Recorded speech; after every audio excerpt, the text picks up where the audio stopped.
dispararon. ¿Usted los vio? Hay heridos en la autopista. Yo los vi, por favor, hagan algo. Hagan algo, esos tipos no andan solos. ¿Usted alcanzó a ver con qué tipo de armas disparaban, doctora Aida? Como una cosa larga, como un tubo largo disparaba. No era revólver, no. Como una bazooka, sí. Era una cosa terrible. Por favor, hagan algo. ¿Ese disparo de la bazooka hizo algún impacto en su vehículo? Fueron varios. Hirieron a gente en la autopista. ¿Usted había sido amenazada en estos días? Terrible. Sí, la oposición, es estrecho la oposición. Nos quieren matar porque somos de la UP.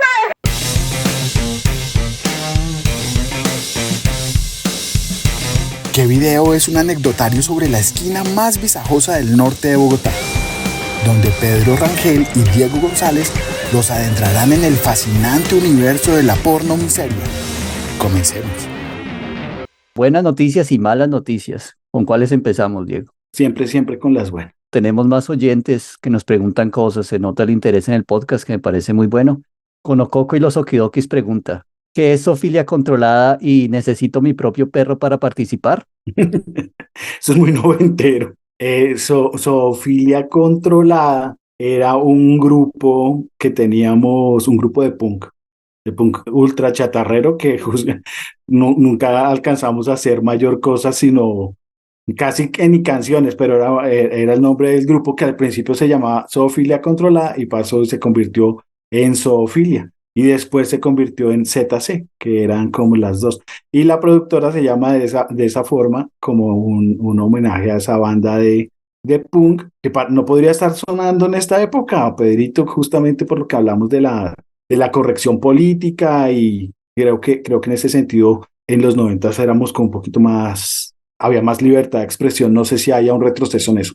¿Y quiénes hacían parte del grupo y más o menos por qué época se fundó, como para darle el contexto? Era 1996, 97, 98, esos fueron los años que vivió Zoofilia Controlada. Y después simplemente me quedé yo siendo cantante de fogata alcoholizado. Sí, cuando yo llegué, el Zoofilia Controlada, si recuerdo bien, era Jorge Arciniegas, Diego González, obviamente, y Roy, se me fue el apellido, ¿verdad? Claro, Roy, pero así guitarrista, de ahí es, y me siento orgulloso de eso, es que haya salido Max Ruiz él fue guitarrista, de hecho éramos los dos en muchísimo tiempo y construimos muchísimas canciones, yo un punk y Max era un guitarrista, sigue siendo un mega guitarrista. Es muy interesante porque si recuerdo lo que usted dice, eso se volvió como la cosa de la fogata, ¿no? Que Max traiga la guitarra, o tenía la guitarra y habían canciones. ¿Se acuerda de alguna canción de Zoofilia? O sea, teníamos canciones propias para cantar en la fogata y las cantábamos con los amigos y las repetíamos tanto que eran como canciones ya nuestras. Entonces, me acuerdo de una que decía algo así como: desaparecida en aquella noche, ya nadie creía en la policía, tomándote fotos para lucir bien, la gente mataba, la gente robaba y también mataba. Degeneramiento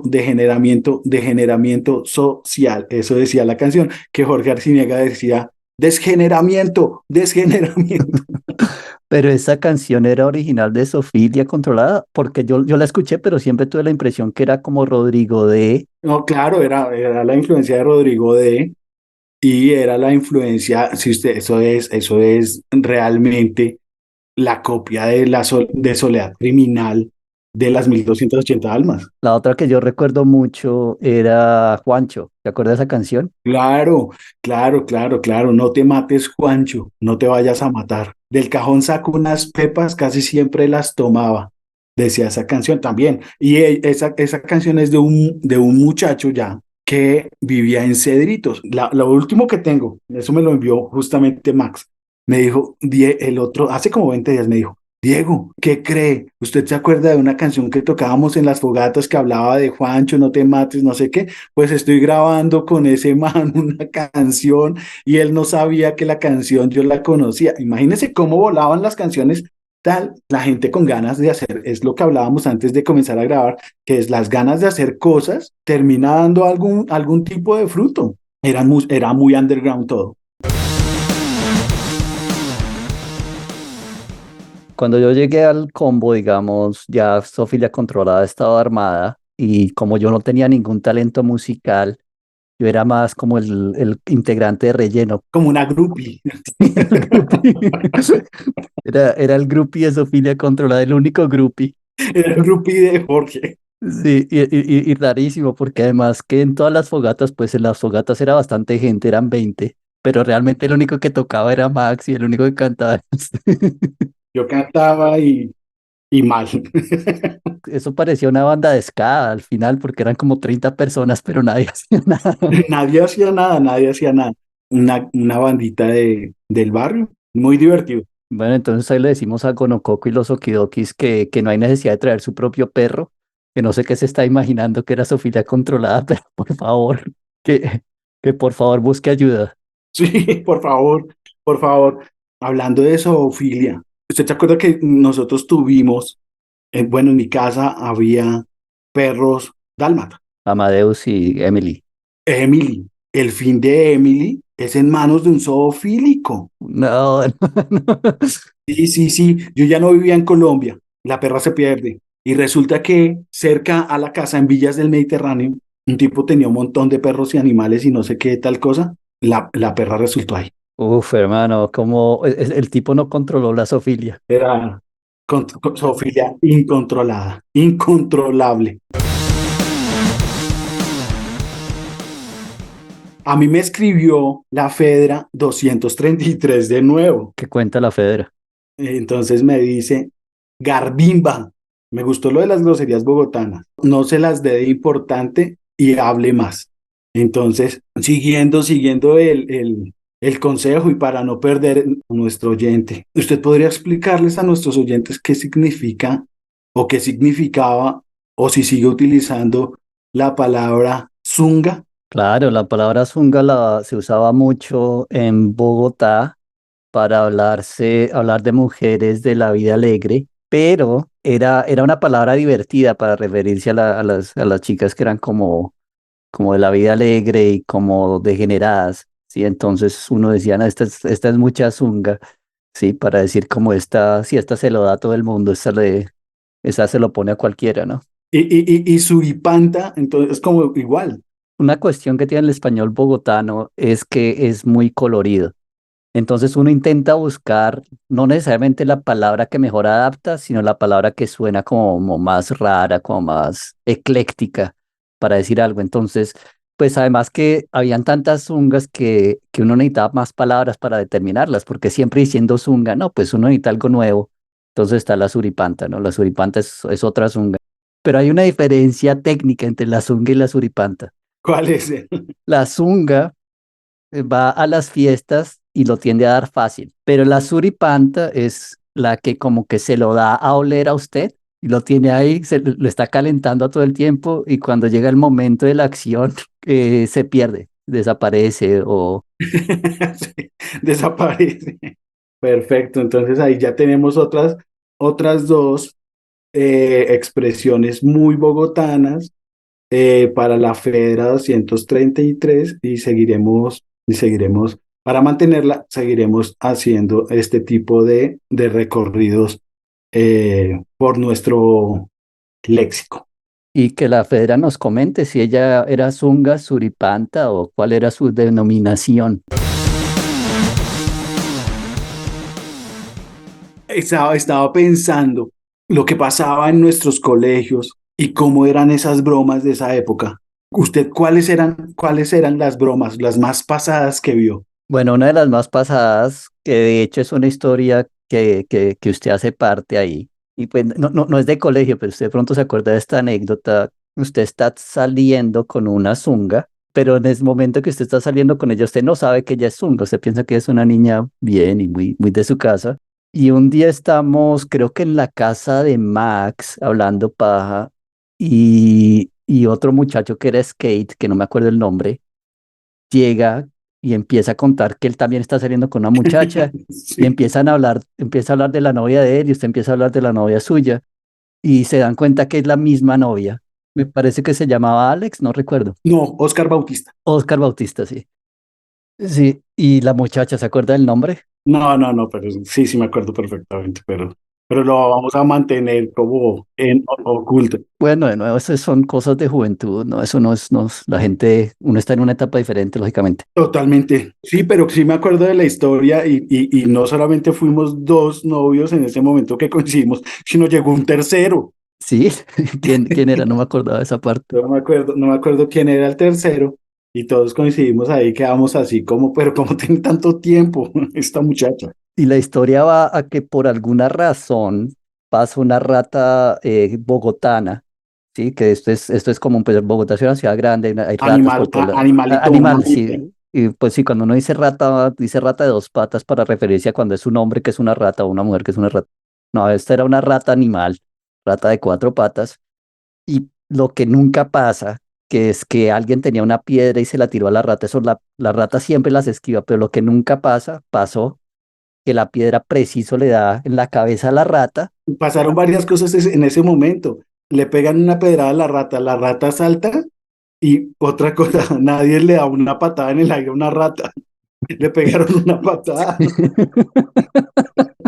la rata se estrella contra la pared, cae muerta y, cómo no, a alguien se le prende el foco y dice, ¿por qué no la incineramos?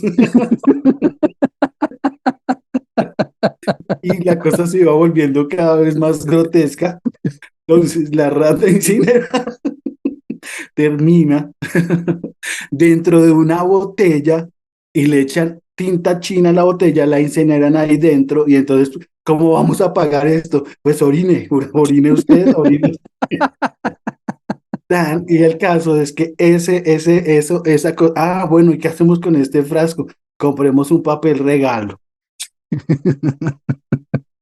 La creatividad. La creatividad estaba andando entre estos jóvenes y empapelamos hicimos un regalo con esto y lo dejamos, como habíamos conseguido tres novios, le dejamos un regalo a nuestra novia como en la recepción del conjunto, no, Marta, no me acuerdo cómo se llama. Y en ¿Sí la se acuerda? recepción, sí, exacto, que esa parte que los conjuntos, que está el celador y le Eso, dieron ahí, sí, como un regalo, como un correo, sí, le mandaron eso.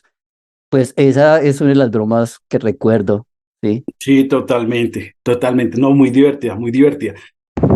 Hola mi gente, un abrazo muy grande. Aquí Gorila Charlie de la banda Experimento Aleph para presentarles esta canción que se llama Marketing Mal Creado, Moraleja Preventiva.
Y yo me acuerdo, broma de colegio. Se levanta un compañero, no sé a qué cosa, alguien que se levantaba a menudo de su asiento y justo al lado estaba otro que era En la época les decíamos los caspas, ¿no? O sea, el más hiperactivo y el que nunca prestaba atención, pero siempre tenía la atención puesta para hacer algún daño. Entonces se levanta el compañero, no sé qué, y justo cuando se va a sentar, le pone un esfero. Sí, la clásica del esfero. La Sí. clásica, sí, sí, sí, sí, sí, sí, sí, sí, sí. Pero yo creo que a este muchacho le tuvieron que haber hecho una colonostomía o una reconstrucción intestinal después de esto. Qué dolor. Sí, sí, Eso, sí. uno, o sea, uno de muchacho como que no se da cuenta de lo mal No, que no, está no, haciendo, es ¿no? que era entre más daño, más gracioso era el asunto, pero ahora en retrospectiva sí es bastante, no, bastante complicado. No le gustaría que un hijo de uno pasara por ese momento clínico. Y ¿usted cree que eso todavía, ese tipo de bromas así tan pesadas todavía existen o ya no? Yo creo que sí, es que yo creo que el ser humano es, digamos, lo de la broma de la rata y lo de ciertas palabras que utilizamos, que son palabras que uno ve ahora, como repito, en retrospectiva uno dice, uy, en esa me pasé, o éramos muy pasados, tal, pero yo creo que la gente sigue siendo así, como Cruel, cruel, sí, sí, ¿sí? sí. Y el humor tiene mucho de crueldad. Pero con todo esto del anti-bully y todo esto, o sea, ¿usted cree que todavía se permite o que se han buscado formas de crueldad más sutiles? Más sutiles, totalmente. Sí, yo creo que el ser humano no ha llegado, de hecho, entre más sofisticados, digamos, sociedades como la norteamericana, son más bullying. O sea, de hecho, las masacres se dan allá, es justamente por eso de no pudieron parar este descontrol, esta cosa que me están haciendo, pues o sea, nadie pudo, pues me voy a hacer una masacre. Entonces, y eso ocurre, eso no pasa en Colombia donde la gente sale y se da traques afuera del colegio. Ah, sí, se pasó ya conmigo, venga y nos damos en el tal. No, en los Estados Unidos es masacre tras masacre y tras masacre. O sea, no han podido detener. Sí, es cierto. Yo creo que lo mismo que usted dice, la crueldad está en el humano y lo que nosotros intentamos hacer, o que bueno, nosotros no, pero la gente intenta hacer muy inocentemente, piensan, no, si prohíbo tal cosa, voy a acabar con esto, pero la cuestión es que si usted prohíbe eso, la maldad está todavía adentro, ¿sí? Es como si usted me dice, ya, usted ya no puede usar la palabra idiota porque idiota es una enfermedad o algo así. Sí, entonces, que no sé si se acuerdan, pero sí pasaba incluso cuando nosotros éramos jóvenes que se prohibían ciertas palabras que por qué no, porque se ofende tal persona.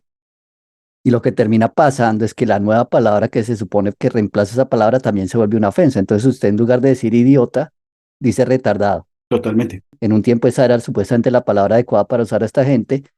Y ahora no podemos usar retardado, tenemos que usar, no sé, lo que se les ocurra ahora, pero lo que va a pasar es que alguien va a coger esa palabra como insulto también y eventualmente va a tocar proveer la nueva palabra. Porque en todo caso las cosas son como se diga.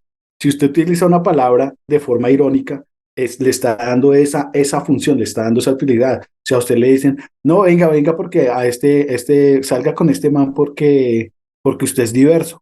Entonces ahí ya se la están cambiando a esa forma. Y exacto, es como, así como vestir a la mona de seda. Si usted realmente quiere atacar el problema, toca es buscar las causas fundamentales por las cuales la gente se trata mal entre ellos y todo esto. Ahorita dije una expresión también bogotana y es arreglar los asuntos a los traques. ¿Será que la gente sabe todavía si usará los traques? Yo creo que en Bogotá debe ser así como, sí, se debe utilizar, pero los traques básicamente es como a los puños, irse a los puños, no dejársela montar. Es sinónimo de sonarle los mocos a alguien. Sí, de voltearle el mascadero. De voltearle el mascadero, exacto. Sí, esas tres se pueden usar intercambiablemente para los interesados en el léxico bogotano. Siempre hay una parte en la que hablamos de puñaladas y cuchillos. Pedrito, ¿usted alguna vez se vio envuelto en una pelea a cuchillo? Yo siempre era muy cobarde y a mí solo era que me mencionaran que era cuchillo para que yo ya les diera la plata y todo esto. Entonces siempre estuve muy alejado. creo que logré ver unas, no sé si usted, pero no, obviamente yo no hacía parte de eso, de la Pero batalla. justo me refiero es a eso, a verse envuelto, porque ninguno, es que de hecho ninguno de nosotros, o sea, no éramos, en ese sentido, no éramos delincuentes ni gañanes de andar o que uno, voy a pelear y voy a sacar un cuchillo de la casa. No, nunca ninguno de nosotros. Voy a poner el ejemplo, la anécdota. Estábamos una noche, estábamos, ya ve que estábamos enfrente de del barrio. En el barrio había, en la mitad había unas canchas, una cancha, que era donde se jugaba básquetbol o banquitas o micro. Y pues si estaban jugando microfútbol a las 8 de la noche, y el microfútbol, bueno, era todo el mundo iba ahí. Y una noche estaban jugando ciertos tipos y de un momento a otro se estaciona una moto.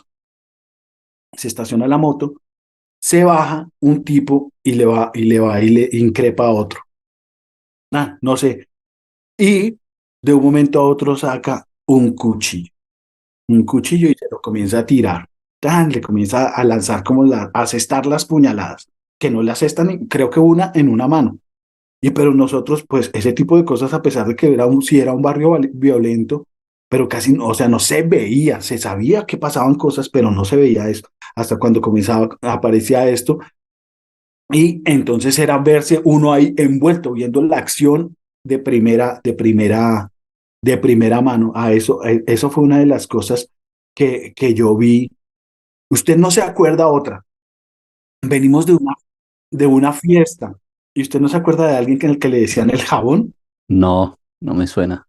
Esa noche veníamos, usted estaba entre ellos, pues es que casi siempre estábamos en las fiestas Sí, los mismos. siempre es todo lo mismo, siempre. Y me acuerdo que íbamos bajando por la 162 y habían dos manes dándose, el jabón era el Alex Franz, y le decían, le estaban intentando dar puñaladas, y el tipo, pero parecía, era un boxeador. O sea, la agilidad para esquivar todas las cuchilladas, porque si no hubiera tenido esa agilidad, si hubiera sido yo, me hubieran asestado 10. Pero no, a este tipo no le hicieron absolutamente nada. Y vimos muchas de esas. O sea, lo del cuchillo es que era cosa, íbamos a un bar. Es que ir a un bar en San Cristóbal debería estar prohibido, debería decir. Porque me acuerdo que daban, en esa época era la ley zanahoria se trataba de salir más temprano de los bares. Hubo una época que se acababa la fiesta a la 1 de la mañana y otra que se acababa a las 3. Entonces, si usted llegaba hasta las 3, ya iba, o sea, había aprovechado a beber muchísimo más porque era como una cuestión de embrutecimiento. Y me acuerdo que una vez va pasando un tipo y va diciendo, quítense, quítense, quítense, y con las manos arriba. Y cuando yo veo, está abriendo una navaja. Ya expliqué la diferencia entre la pata de cabra y la 07. Y si no se saben la diferencia, por favor vayan a los capítulos pasados y veo que está abriendo es una pata de cabra, y entonces inmediatamente nosotros nos alejamos de esa situación. Pero eso era muy recurrente en la época en la que nosotros crecimos. Y de hecho, para los interesados, si usted busca en YouTube Colombia Machete, porque bueno, lo de nosotros era con cuchillo, pero si busca en YouTube Colombia Machete, está gente peleando a machete, a machetazo, ¿no? Y es increíble que uno dice, esta gente cómo no se mató. Le voy a contar una anécdota también sobre eso. Yo tengo un perro, antes de tener a mis dálmatas, tengo un perro cocker que se llamaba Peter. Ese perro no, había llegado a mi casa porque era un perro violento. Se había mordido a sus dueños anteriores y nos lo regalaron. Nosotros éramos 5 niños. Y yo era un poco inquieto. Y el perro, para las elecciones de 1900, no sé si 90 o 91, no sé si fue para las de Gaviria, justo ese día estamos viendo algo en la televisión, me siento en la cama de mis papás y el perro me salta en la cara, me muerde la cara. Entonces salimos rápido, nos vamos al hospital más cercano, que en esa época no había cardio infantil, era al Simón Bolívar, y a donde a mí me cosen la cara, hay una persona a mi lado, un señor en una camilla, totalmente machete. Le habían dado tasajeado todo todo, haga de cuenta, rayas y rayas y rayas y rayas y rayas por todo el cuerpo. Era el Estaba Hellraiser colombiano. en pantaloncillos y le habían dado de puñalada. Le habían dado, no de puñaladas, eran machetazos, machetazos, machetazos. Eso. Y había otra señora, éramos tres, yo era un niño, yo tendría 10 años, y una señora le habían dado un disparo en la espalda. Eso pasó en el mismo lugar, el mismo día, el día de las elecciones de César Gaviria Trujillo. Siempre llegaba alguien que iba bautizando a los demás con un apodo. Tengo una anécdota de, estamos en el servicio militar y hay un tipo, pero a todo el mundo le iba poniendo apodos. Había un muchacho tenía una mancha en un ojo y a ese le dijo el panda. Entonces iba, iba buscándole a todo el mundo apodos, apodos, apodos, apodos, hasta que a él una vez lo llaman al frente por alguna coincidencia o alguna cosa y le dicen, ¿y a dónde está? No me acuerdo cómo se apellida. Y dice, no, mi cabo, ¿cómo es que se llama? A hemorroides lo acaban de mandar a hacer. Y hay una ley en esto, que al que pone apodos no le gusta que le pongan apodos. Y el tipo ese día buscó problemas, no sabía, hizo el reclamo, pero él tenía bautizado a todo el mundo, le tenía un apodo. Y a él no le gustó el que le pusieron. ¿Usted se acuerda de apodos de la época? No mucho realmente, pero sí, lo que usted dice de la ley esta, eso es efectivo. El que más molesta, el que más jode con los apodos, no le gusta que le pongan apodo y arma más problema, pero la cosa es que es una cuestión indefensible, ¿verdad? Después que usted la gente le empieza a poner el apodo, si usted se pone bravo, lo único que hace es darles más tiza para que le llamen así, ¿no? Entonces, no, y pues a mí me tocó fácil, ¿no? Porque mi apodo pues no era ofensivo de ninguna manera, ¿no? Pero sí, si hay gente que no decía, este apuesta como, No, se le decían el mono.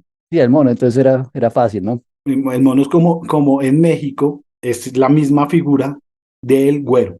El güero es el de cabello rubio y ojos claros, el de piel más clara, ese es el güero, que le dicen a uno, hay veces, venga monito, le digo. Yo fui a la Universidad de los Andes y en la Universidad de los Andes, en las cafeterías, todos los que atienden le dicen a todo el mundo mono. No sé si usted sabía eso, todos los que atienden decían, monito, ¿quiere más lo que sea o en qué le sirvo, monito? Todos le dicen mono. Y yo lo tengo identificado mucho acá en México porque es como una reverencia, en cierto modo, y lo dicen los trabajadores como a ciertas personas. Las personas que lo atienden a uno le dicen, yo soy moreno, y me dicen güerito. Digo, ok, bueno, es un tipo de mirada. Le decía lo de los apodos, porque nosotros estuvimos en esa época y ojalá nuestros oyentes nos digan si se acuerdan de esas personas. ¿Usted se acuerda del veneno? Del veneno, sí me acuerdo del veneno y del apodo, que también creo que eran unos hermanos, ¿verdad? No eran como tres hermanos y uno era el veneno y todos eran unas caspas. Ellos no eran del barrio. Cuando nombraban a esas personas, uno decía, ups, va a haber problema, va a haber un robo, y efectivamente alguien perdía sus tenis o alguien perdía su bicicleta y tal. Había otro, bueno, este lo nombramos la semana pasada, es que a uno no lo apodan veneno gratis o infección Eso sí, evidentemente, eso toca ganarse esos apodos. o agonía. Era así. Sí. Y la versión del agoni femenino, ¿usted se acuerda? Agonini. Esa no me la sabía, la Porque había Gonini. una pelada que se llamaba Nini, pero La Gonini. entonces le decían Agonini. Era la creatividad noventera al máximo. Pero también debía ser una belleza de muchacha, ¿no? Otro amigo de nosotros, ¿usted se acuerda que alguien utilizaba pegante? Inhalaba pegante, Sí, sí boxer, recuerdo. Sí, boxer, sí. boxer. Pero entonces también vendían uno que aún era más barato. Lo utilizaban para drogarse, obviamente. Entonces inhalaban esto y bueno, ya les daba como delirio. Pero había una cosa que se llamaba, era el mismo pegante, pero la marca cambiaba y era MG. Entonces va un amigo peganteándose con su botella en la mano, aquí en México es la mona, con su mona en la mano, inhalando eso, y le dicen, venga, mugre. se, se pasa la calle así todo llevado y le dice, ¿por qué me dice mugre? Entonces es MG, El mugre. el mugre, el mugre. Pero esas cosas salían en un segundo, era una creatividad así. Ese era el momento, o sea, era gente muy inteligente. Yo sé perfectamente quiénes son esos personajes que ya son personas que no inhalan boxer ni nada de eso, pero en su momento el aguardiente era muy, muy caro.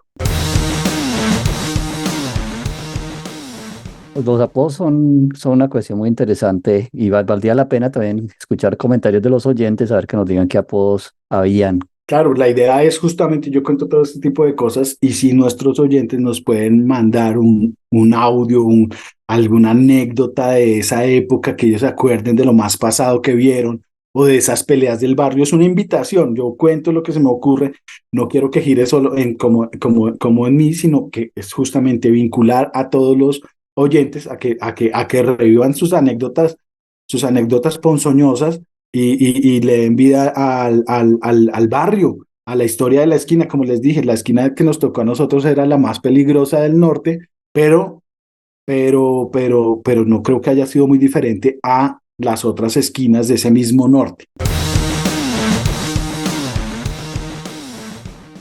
Pedrito, le tocó personajes vagos y sinvergüenzas en el colegio. Siempre todo colegio tiene su personaje vago. Nosotros teníamos a un tipo que eh, no sé cómo hacía, pero todos los días llegaba y tomaban lista. Entonces él llegaba y tomaban lista de que él había ido a clase, pero a las 10 de la mañana ya se había desaparecido, se había salido del colegio. Y pues el colegio en el que yo estaba no era un colegio abierto ni nada, o sea, es un colegio que todo estaba cerrado. El tipo tenía sus metederos y sabía cómo salirse. Y rarísimo, una vez en la mañana, entramos a las 8 de la mañana, llamaban lista a las 8:15, y a las 8:15 estaba dentro del salón, y es un salón, pues es una habitación completamente cerrada, pues tiene ventanas, pero las ventanas están cerradas. El tipo contesta a las 8:15 que está ahí, y a las 8:30 alguien dice, oye, ¿y dónde está Aldo? Aldo era el nombre del tipo. Saludos, Aldo. Sí, saludos a Aldo.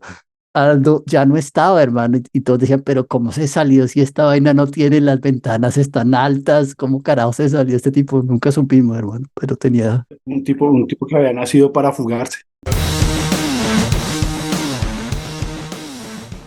Es la premiación después del mes de las Olimpiadas.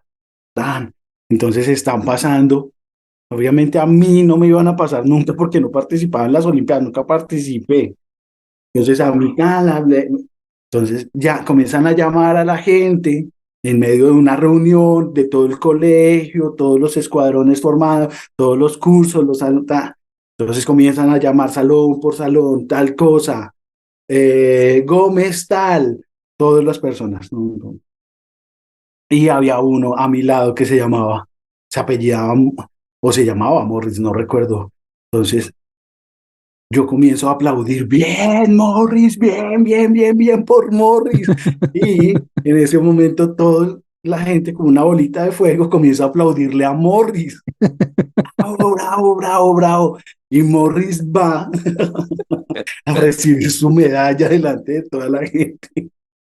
Y ya le ponen su medalla, va bajando los escalones y hay como que llega otro muchacho ahí arriba de los escalones y dice, no, es que yo soy tal persona. Entonces me llaman, ¿y usted quién es? No, pues Morris, yo soy Morris. Entonces le quitan su medalla a Morris y llega ofendido hacia mí y me ganó un enemigo. Pero Morris nunca había participado en las Olimpiadas, pero quería su medalla. Entonces, Morris era como el digno ejemplo de alguien Sí, esa es otra, que había otra vagado broma. durante todo el tiempo, pero quería un reconocimiento gratuito. Y otra, esa es otra como, sí, o sea, que estaba pensando ese tipo, ¿no? Para creerles eso, ¿no? No sé si esto ya lo habíamos tocado, pero todas las opiniones son iguales. Todo el mundo tiene derecho a expresar su opinión. Ahora, que si usted le escucha la opinión o no, está es en la persona que escucha, no en el que la produce, ¿sí? Entonces, si usted da una opinión, cualquier opinión, y yo la escucho y digo, no, este tipo tiene coraje, esta vaina no, a mí no me parece. Ese es mi derecho. Su derecho es el del derecho de expresar su opinión, usted puede expresar lo que quiera, pero el derecho de la persona que escucha, es decir, si le pone cuidados, si conecta con su opinión o si no. Lo que querría decir también es que todas las opiniones no son respetables. Es una cuestión muy subjetiva, ¿verdad? Porque si yo voy a un grupo de personas con cierta ideología y les doy una opinión que se alinea con su ideología, todo el mundo va a decir, ah, sí, este tipo es un genio porque básicamente le estoy diciendo lo mismo que quieren oír. Pero si voy a una persona que expresa la ideología contraria, van a decir, no, este tipo es un idiota porque precisamente está diciendo las cosas que no quieren oír. Eso no necesariamente me parece que tenga que ver con el respeto de la opinión, porque usted puede no estar de acuerdo con una opinión y en todo caso decir, respetarle su derecho a expresarla, ¿verdad? Y prefiero que esas personas expresen sus opiniones. Yo prefiero saber quién es un racista o un nazi para tenerlo ubicado. Puedo no respetarlo, como no lo hago, no respeto la opinión ni de un homófono, o de alguien que discrimina a las mujeres, o de un racista, o de un... eso no los comparto, ni nada de eso. Pero prefiero tenerlos ahí, saber lo que piensan, porque muchas veces todos estos grupos crecen justamente en la clandestinidad, porque no los hemos como censurado. Claro, los censuramos, ellos se ocultan, pero van a encontrar gente similar y van a armar sus grupos en la clandestinidad.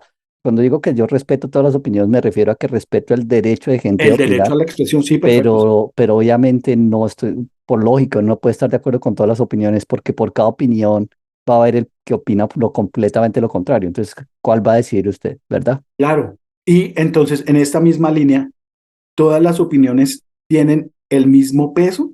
Depende de cuánta fe usted le tenga a la humanidad o de cuánta fe le tenga usted a la gente. Si usted tiene suficiente fe en la gente, que usted cree que la gente va a tomar información, la va a procesar ellos dentro de su cabeza y van a decir qué tiene sentido, ¿verdad? Van a hacerse a la idea de que tiene sentido. Entonces, es la labor de cada persona darle diferente peso a las cosas. ¿Sí? Entonces, ellos deciden, esta opinión me parece que es más lógica por bla, bla, bla, bla, y por eso le doy más peso, ¿verdad? Pero hay que tenerle fe a la gente. Entonces yo soy más de esa filosofía de que hay que dejar que la gente tome su proceso y tener un proceso de discusión razonable en el que usted puede decir, por ejemplo, quiero decidir mi punto de vista sobre el aborto, cualquiera que sea, ¿verdad? Y entonces la persona que es pro aborto y la persona que es en contra del aborto le dan a usted sus opiniones, le dan a usted los hechos y usted decide, ¿verdad? Usted determina los pesos suyos. Sí, entonces depende de qué tan inteligente sea, usted va a determinar esos pesos adecuadamente o no. Si usted es una persona que no es muy inteligente, entonces de pronto el peso mayor se lo da a la influencer de Instagram porque está bonita. Y entonces dice, ah, no, si esta es la opinión que va a tomar porque esta muchacha está bonita, pues, ¿qué le puede decir, hermano? En ese caso, pues, no sé, usted es el que tiene un problema. Como ahora las redes sociales han alentado la opinión para todos, todas como las opiniones están en el mismo peso, pero yo creo que no, todas las opiniones no tienen el mismo peso. Así como usted prefiere que quién le da, o sea, usted no puede ir a un médico, la opinión de un médico, usted no se quedaría en manos de cualquier persona a menos de que fuera un médico especializado en alguna parte que usted necesita. Si me hago entender, usted no iría con... Sí, o sea, usted confía en el experto por ciertas razones. Y al final es lo que creo que es similar a lo que estoy diciendo, que obviamente usted escucha un montón de opiniones, pero usted tiene que ser suficientemente inteligente para evaluar la validez de esas opiniones. De lo contrario, usted se vuelve lo que habíamos dicho antes, un loro del sistema. ¿Sí? Si usted le cree, en mi ejemplo pendejo de la muchacha bonita de Instagram, si le cree lo que ella dice y si le cree, ah, no, es que tiene que comprar esta marca porque yo digo lo que sea, cualquier opinión, pues usted simplemente es un loro, usted no es una persona, ¿no? Sí, claro, que de hecho las opiniones están hechas de justamente eso, poner a una modelo tal que nos vende cosas y las compramos y le creemos o vemos los deportes porque está bonita. No digo que todas las modelos que por necesidad no digan cosas interesantes, pero es como un modelo que nos han vendido para vender como cosas. Es tomar ventaja pues de las debilidades humanas, obviamente, pues ponemos el ejemplo de muchacha bonita, pero también está obviamente hombres modelos, ¿verdad? Pero sí es un ejemplo de las debilidades humanas, que nosotros tendemos a creerle más a gente que se ve bonita. Eso en psicología se llama el efecto de la aurora, ¿sí? De la aurora de Los Ángeles. La gente que es más bonita, la gente le cree más, pero entonces nosotros tenemos que reconocer esa debilidad y evaluar las cosas independientemente de eso. Un estudio que es muy, muy interesante es que los líderes mundiales tienden a ser altos. Y la razón es esa, la gente iba a dar su discurso, lo que fuera, y la gente le creía al más alto, porque así somos de pendejos nosotros los humanos. Entonces, si usted quiere ser político, usted tiene que ser alto. Y es una cuestión que pues nosotros tenemos que estar conscientes de esa debilidad para no caer en eso. Pero yo creo, es que lo que creo es que como han sido tantos años de evolución, la evolución nos ha guiado al espécimen más fuerte, entonces creemos como visualmente como en eso, más allá de si esa persona es alta y es bruto o tal, pero como las mujeres, digamos, eligen al hombre o a un hombre siempre que sea un poco más alta que ella. Es una mujer bajista, pues un hombre puede ser bajito, pero más alto que ella. Eso es una característica de la evolución. Exacto, estoy de acuerdo, pero nosotros somos suficientemente inteligentes para darnos cuenta de ese truco, ¿no? Entonces, cuando escuchamos a la persona, no ponerle cuidado a la apariencia y ver lo que está diciendo. ¿Sí? Claro, claro. Yo no sé qué tan inteligente sea yo, pero es que en medio de todo también es que son estudios, Pedrito. Entonces, a eso ya ha sido estudiado y se sabe cuáles son las estrategias políticas para vender a un político. A nosotros en comunicación, cómo se toma una persona cuál es el ángulo para tomarle una fotografía a un político para engrandecerlo. Ah, pues tómeselo de abajo hacia arriba para hacerlo ver más alto. Entonces, son como maneras de engañar. Pero en medio de todo eso, esto son cosas que están estudiadas. Pero no sé si ya me alargo mucho en el tema y si no lo dejamos abierta para la próxima, y le pido disculpas a los oyentes porque dejo muchas cosas abiertas para la próxima que nunca llega a la próxima. No, pero ahí están anotadas, ¿no? Dejamos claro a los oyentes que están anotadas y vamos a volver. Pero es como esta cosa que hay del misticismo. Ah, yo no le creo al médico, pero le creo al indígena para que me cure. Sí, yo le creo al chamán o le creo al gurú que hablamos la vez anterior. Esa es la valoración de las opiniones en medio de todo. Si alguien me dice, yo le hago caso al gurú en lugar de hacerle caso al médico, en mi caso yo le digo, bueno, hermano, o sea, esta es mi opinión, pero es su vida. O sea, yo no vengo acá a decirle a usted que haga lo que yo digo. Claro, eso es fácil decirlo porque no me ha tocado un ser cercano que no sé, que en lugar de ir a hacerse quimioterapia diga, no, es que voy a hacer que me alineen los chakras. Pero incluso en ese caso, uno da su opinión, no dice, mire, lo que sabemos nosotros es esto, usted tome su decisión. Hay que tener fe en la gente porque al final uno no puede forzar a nadie y así uno sepa más. Totalmente. Lo de los pesos de la decisión obviamente es la razón, pero la pregunta de fondo que me parece más interesante es ¿por qué hay una población larga que le ha perdido fe a la ciencia, que le ha perdido fe a los médicos? ¿Por qué hay una población larga que ahora está recurriendo, prefiere creerle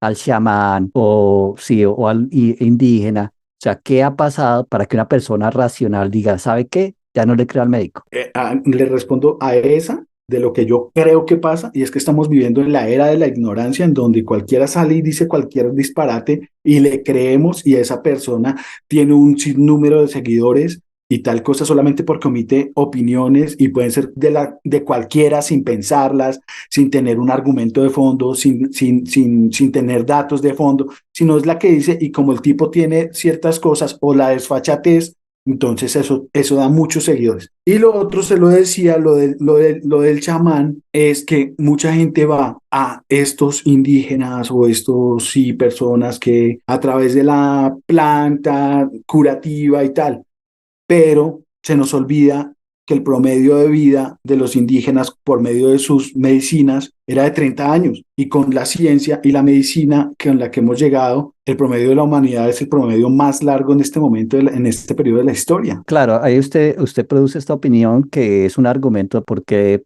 es mejor escuchar al doctor que al chamán. O sea, si usted no puede creer que el mundo sea plano en 2023 cuando usted se ha montado en un avión. Claro. Sí, o sea, cuando usted va en un avión y ve cómo se hacen ciertas partes del planeta, o cuando el avión da una curva y usted ve cierta aureola, usted dice, esta vaina sí es redonda, efectivamente. Sí, o sea, la pregunta más rara es por qué, a pesar de todas esas pruebas que son demasiado evidentes, hay gente que todavía no cree, ¿no? ¿Cuál es la razón para no creer? Yo creo que es como dice Steven Pinker, estamos en una parte una época muy irracional, muy emocional también, y la emoción niega la racionalidad. Bueno, dos cosas rápido. Una es con esto de los seguidores, pues también es como evolutivo, ¿no? Que uno, pues si uno viviera hace 500 años, obviamente el que tiene más seguidores es posiblemente la persona más creíble, ¿no?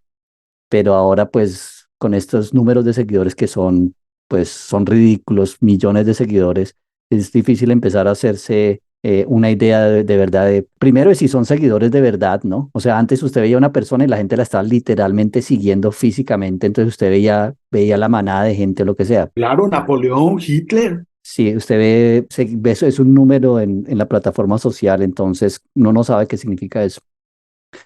Sí, y lo otro es eso, ¿por qué la gente tiene dudas, no? O sea, al final yo creo que eso depende de cada persona, ¿no? O sea, mi posición al final es la siguiente. Mi posición final es, usted haga lo que quiera, ¿sí?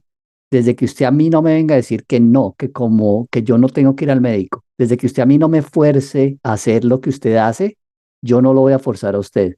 No, y así me intente forzar, simplemente lo voy a decir, sabe que usted haga lo que usted quiera, yo voy a seguir mi vida como yo quiero, como yo considero que es mejor. Y yo creo que en la mayoría de cosas podemos tener ese respeto, dejar que la gente viva y ya. Pero digamos, en el sentido, es que hay algo, y es que se pone interesante esto, ya iba a cerrar, pero en el sentido de las vacunas, no se podía dejar a la gente al libre albedrío, porque las vacunas ayudan a eliminar una enfermedad a futuro. Es que hay una cosa que es el bien común. Con el problema de las vacunas, que obviamente necesitamos que todos participen porque si no, no obtenemos la inmunidad de manada. Entonces, si es un problema más complicado, anotémoslo y que nos esperen, porque ¿qué hacemos, hermano? Sí, si alguien quiere aportar una opinión, también le recibimos, estamos abiertos a que nos manden un audio y tal, interesante, lo escuchamos, y si tiene el peso suficiente. Lo ponemos. Así como respetamos la opinión de la Federita que dice Garbimba y cosas así, también podremos respetar eso. Yo creo que eso es importante, Diego, que sea la opinión diferente o lo que sea, tener la oportunidad de tener la conversación abierta. Sí, es muy importante, y que sea una conversación de buena fe, en el sentido de que uno va realmente a hacer lo mejor por escuchar, y así no lo convenzan a uno, al menos uno va a escuchar. Tenemos que escucharnos, hay que romper eso, y hay que escuchar a las personas que piensan diferente a nosotros, y dejar las cámaras de eco. Eso sí es importante. Pedrito, ¿qué vio? Dos recomendaciones decembrinas. La primera es Violent Night, una película que salió el año pasado. No es una obra maestra, no es una película que le va a cambiar la vida, es una película que va a ser divertida y graciosa para ver con sus amigos en esta época navideña. La historia de una familia que es secuestrada durante la Navidad y Santa viene a salvarlos. Y la segunda película, un clásico también de Navidad, pero un clásico no tan bien conocido, que se llama Bad Santa, y la historia de un ladrón que se disfraza de Santa Claus para robar centros comerciales en la Navidad. Perfecto. Vi una película de Jack Nicholson en el que él es un detective que se está retirando, pero es un detective que localiza a niños perdidos. La película se llama en español Asesino Oculto, en inglés The Pledge, o Código de Honor, también en español. Es de el 2001, es producida por Sean Penn y dirigida por Sean Penn. Esa es mi recomendación, la pueden ver en YouTube. ¿Qué disco recomienda para esta semana? El Foo Fighters de Foo Fighters en 1995, que nos abre la oportunidad de escuchar esta banda por primera vez. Es uno de los clásicos que vale la pena escuchar. Hablando de Foo Fighters, muere el baterista en Bogotá, ¿no? Yo les voy a recomendar de Primus, su tercer disco de 1993, el Pork Soda, un álbum fundamental de la banda, y una de las canciones por la que yo recuerdo el álbum es por My Name is Matt, que era como un enterrador y un tipo que cantaba con la baba en la boca y esto. Y siempre me acuerdo como de anécdotas así. No sé por qué mi fijación a lo escatológico, pero eso es Primus, esa banda con ese gran bajista. Pues eso, Pedrito. ¿Alguna cosa? Los interesados en la historia del cine colombiano, ahí les dejamos esta cápsula para que la vean. La historia del cine en Colombia.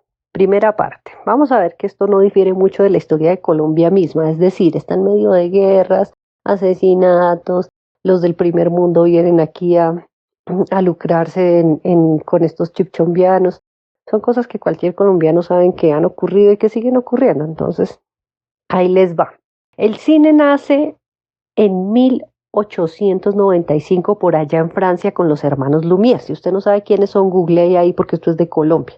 Aquí hay una aparición de otro personaje como un año y medio después. ¿Por qué? Porque estos hermanos inventaron este aparatico y lo que hicieron fue una vaina así como, diga usted, como el coronavirus, lo esparcieron por todo el mundo rapidito. Entonces aquí llegó tarde, llegó como año y medio después, pues tarde, porque siempre el tercer mundo se llega tarde, pero bueno, llegó, que es lo importante. Y cuando llega, escuetamente llega con uno de estos personajes que trajo estos aparatos, que se llamaba el señor Gabriel Beiri. Eso viene siendo en abril como de 1897. Él con el aparato llegó a Panamá, que en ese entonces era parte de Colombia, pero otra cosa que nos quitaron los del primer mundo. En todo caso, también llegó al actual territorio colombiano, porque él bajó hasta Barranquilla, ahí se enamoró del trópico de este país, se metió por el río Magdalena y su plan era llegar hasta Bogotá con el aparatico haciendo estas filmaciones. Pero no logró llegar hasta Bogotá, llegó hasta Honda, porque la fiebre del paludismo del trópico lo asustó y le tocó devolverse al pobre europeo. En todo caso, esa es como la primera mención que se hace del cine en Colombia. Sin embargo, como tal, esto tomó fuerza más adelante, ¿no? Aquí todavía no se ponen de acuerdo dónde es que nace la industria cinematográfica, el cine como tal, porque hablan de las proyecciones. Medellín quiere decir que fue allá donde nació, Bogotá sigue diciendo que no, que llegaron primero a Bogotá. A mí me hace más sentido que haya sido por las mismas costas, mismo Barranquilla, o incluso hay como apuntes por ahí periodísticos que dicen en Bucaramanga, quizá fue como la primera proyección en Colombia. ¿Por qué Medellín dice que fue por allá? Porque ellos tienen muy presente una fecha que fue en octubre de 1899, porque es que 6 días antes de que salieran para la guerra de los 1000 días, hubo una proyección muy famosa ahí, tan famosa, tan guau, tan lo último de lo último, que esa gente se enrumbó, hizo un rumbonón y duraron 6 días de fiesta, y a los 6 días le tocó irse fue porque ya era la hora de salir para la guerra. Entonces, por eso ellos tienen como muy presente esa fecha. Sin embargo, pues aquí a Bogotá también hay fechas ahí como de cuando se hicieron las primeras proyecciones. Y en Bogotá es donde se empieza a generar esa industria cinematográfica, entonces por eso se habla más que fue aquí. En dado caso, aquí nos gusta pelearnos por ese tipo de pendejadas. El tema es que el cine llegó a Colombia porque tenía que llegar y llegó, ¿no? Entonces en Bogotá aparecen un par de hermanos que son los hermanos Di Domenico. Estos tipos eran italianos, los que les decía por allá el primer mundo que llegaron aquí.